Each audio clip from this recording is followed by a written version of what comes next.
Okay, let's do our compound revision, dvandva. So let's look at the major compounds. Compound is just when you put two words together, basically.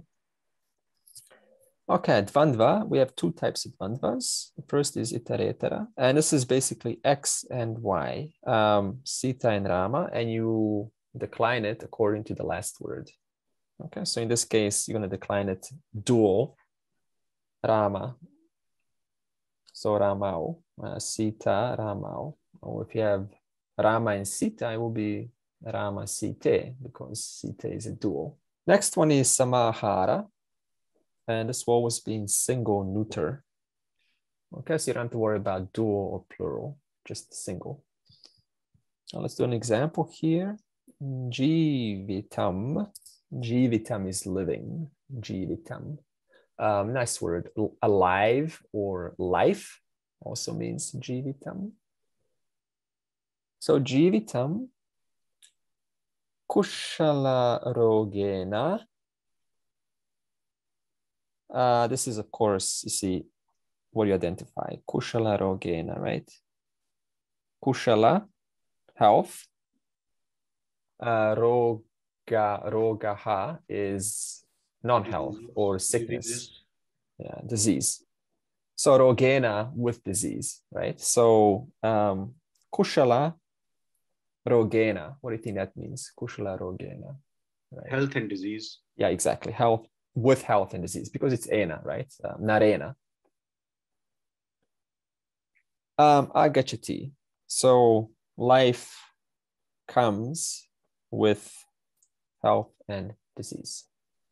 Okay, so this is a usage of samahara. Next one is tatpurusha.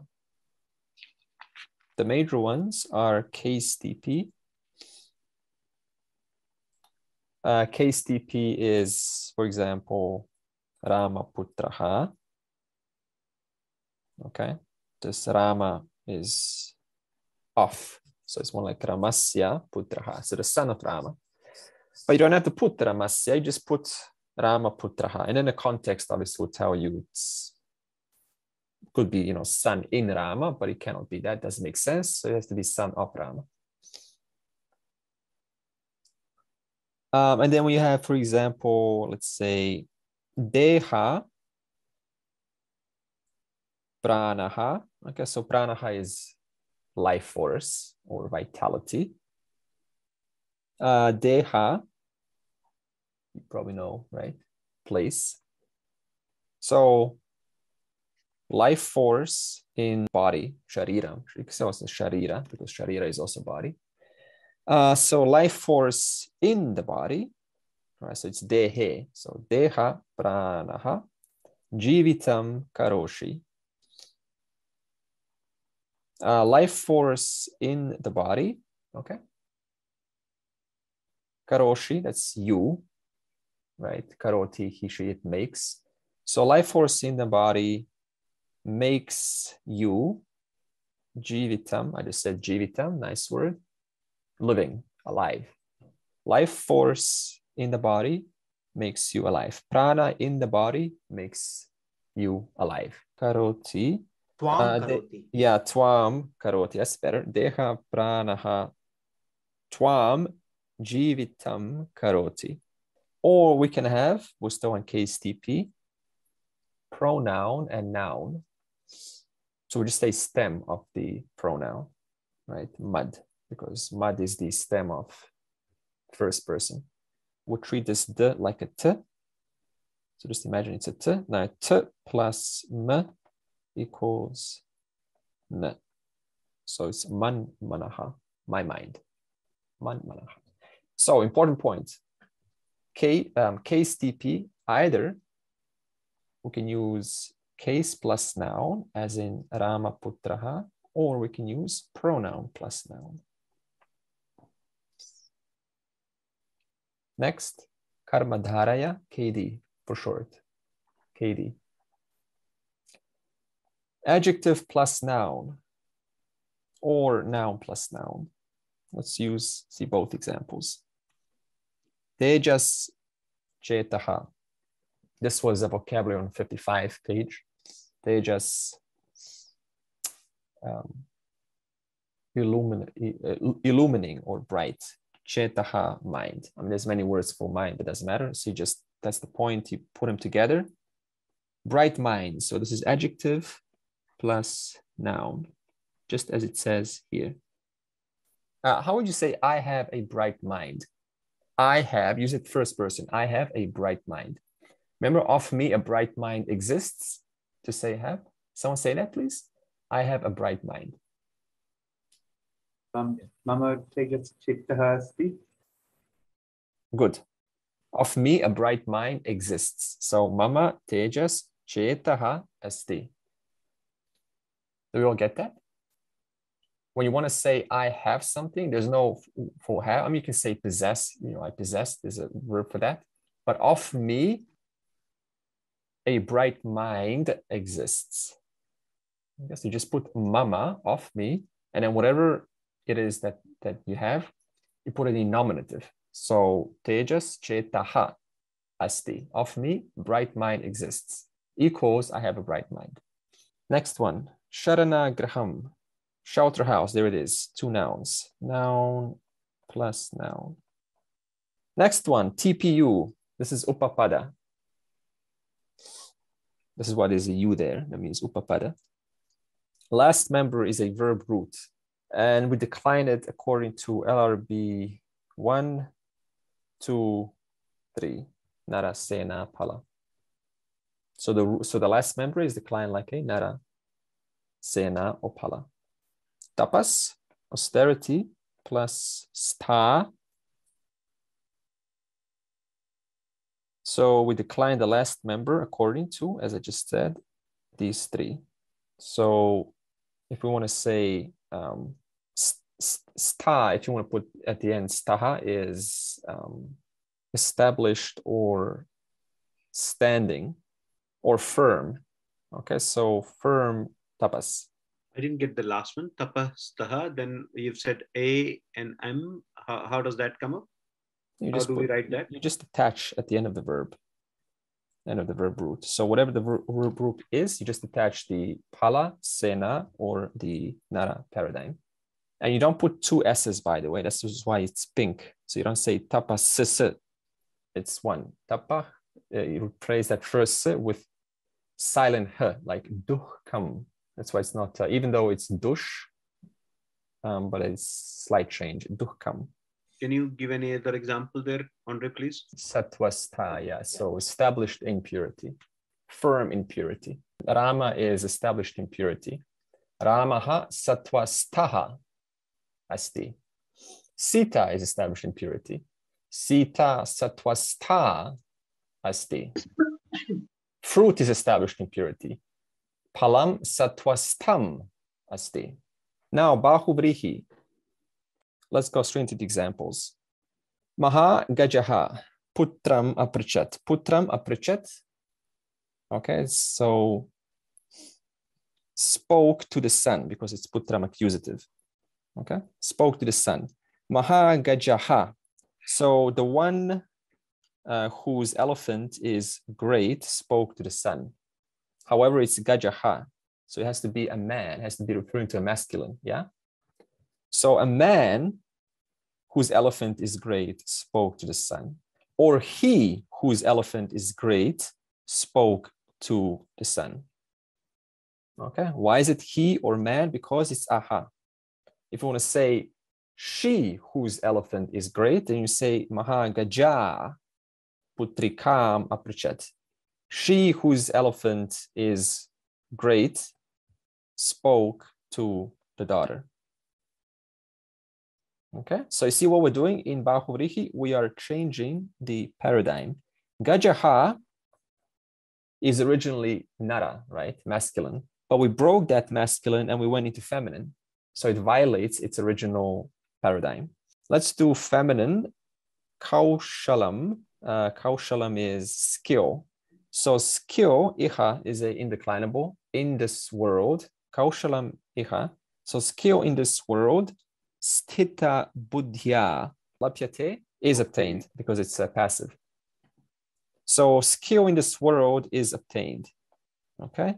Sthita buddhya. by one whose, with one whose intellect is firm. Okay, with one, because now with one, with who? With the feminine. So you're talking about a feminine person. But if you're referring to a masculine, then you say the same thing. Kushalam iha lapyate is obtained by one, because buddhina. Okay, now we're going into munihi. One is referring to a masculine, and this one is referring to a feminine. Okay, the point is we are changing the paradigm of the last member. Okay, so this is the original. If you want to say with the intellect, you say buddhya. However, buddhya has now broken its paradigm and it's going to buddhina, like munina. Bahu prajaha bharyayai vanat palani labhate. Okay, so he obtains many fruit, vanat, from the forest, bharyayai, For wife. for a wife. Good. Now, who does? Okay, bahu prajaha. You know, praja, children, right? However, it broke the paradigm. Now praja becomes prajaha. So one with many children obtains fruit from the forest for wife. Who is that referring to? One with many children. Father. Exactly. So you can say husband obtains, etc., or father obtains, etc. Okay, so what happened here? Because this is referring to, trying to point to a husband, you have to make this a masculine, because husband is a masculine. And in Sanskrit, you can also put for his wife. Even though there's no his, it's assumed. That's why you have a little his there. Okay, so you fill in this his. Sundara mukhaha raja. Remember, this is an adjective, right? Because bahuvrihi is adjective, so it's describing something. So sundara mukhaha raja putrikam vadati. Okay, let's just see what we do know.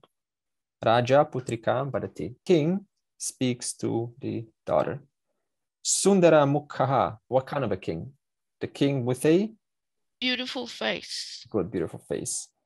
Again, you've got to change this ending to match a masculine, because Raja is masculine and Mukham is a neuter. Now, notice how the neuter went into a masculine paradigm. Sa jala nadi samudre. Samudram is ocean. Okay, so in the ocean, gachati. So the river goes in the ocean. What kind of a river? Sa jala. Jalam, water, with water. So river with water goes in ocean. Again, notice how jalam, right? It went into neuter to feminine. It broke its paradigm to match the word that it's describing. This is the point of Bahuvrihi. Sattva manaha, but it broke its paradigm from manaha into manaha. Ubhe is a nice indeclinable. It means both. Kushalam sukham chatlapate. One whose mind is pure, obviously referring to a masculine. One whose mind is pure obtains both skill and or prosperity and happiness. Isn't manaha? Isn't that plural? So the No, because the Angiras paradigm is singular is actually a long a. Okay, but so it's changed to a masculine. So yeah, exactly. So if you go to LRB 24, sumanaha is singular. See, manas is, it's got nothing to do with nara. It's got to do with LRB 25. yeah. Okay. Therefore, you have to go to the closest paradigm in that family, right? Right. Nishchala manobhihi. One whose member 2 is member 1. Manobhihi. This sounds like instrumental plural. Yeah. By those whose minds are unmoving, or by minds which are unmoving. Steady minds. Let's do singular. Nischala manasa. By the one whose mind is steady. What about relative correlative combination? Yasya prajna stita. Yasya is which? Prajna, intellect, stita, firm. Asti at the end. Whose intellect is steady? He is stita prajnaha. He is steady intellect. Now, notice how prajnaha broke the paradigm, because originally it's prajna, right? Intellect is feminine. You can also say this in a different way, because we used to putting the relative at the beginning and the correlative right after. Now, there's a slight change. In the Gita, for example, you will have the relative at the end of the relative clause. Okay, so we're used to putting it at the beginning of the relative clause, yeah? However, notice you can also put it at the end. That's why I put at the end there. Pradnya stita yasya means exactly the same thing. Vishwaha rupaha yasya sa vishwarupaha. He whose form is everything is all form. Having gone through the examples, we can go through the theory. I think it's better to go through the examples. You get the context and then you go to the theory. Okay. Implied meaning, we got that. It's an adjective. We got that. It's describing a noun. Last member must take the same gender, case, and number of the noun outside it. What paradigm to use for the last member? This will be a common question. I just said to Melanie, use the same family. Okay. For example, LRB is family 1, 2, 3 is one family, right? Because they all end with a. You got munihi, shrutihi, that's one family also. And then how to tell whether it's a bahuvrihi, a case TP, or a karmadaraya? That's another good question, right? Because if you say, for example, maha gajaha, it could be translated as, so it could be elephant of the great, that's a case TP. It could be a great elephant, it's a karmadaraya, or it could be one whose elephant is great. That's a bahuvrihi. Which one is it? And it's going to tell us, context will tell. But the instant giveaway that it's a bahuvrihi is this last member is not going to have its own paradigm. Then you know it is a bahuvrihi. So if it says, yes, sometimes it could be, yeah. However, in those cases where it's not, instantly it's a bahuvrihi. So if it says maha gaja, then you know, okay, bahuvrihi, because it's supposed to be gajaha.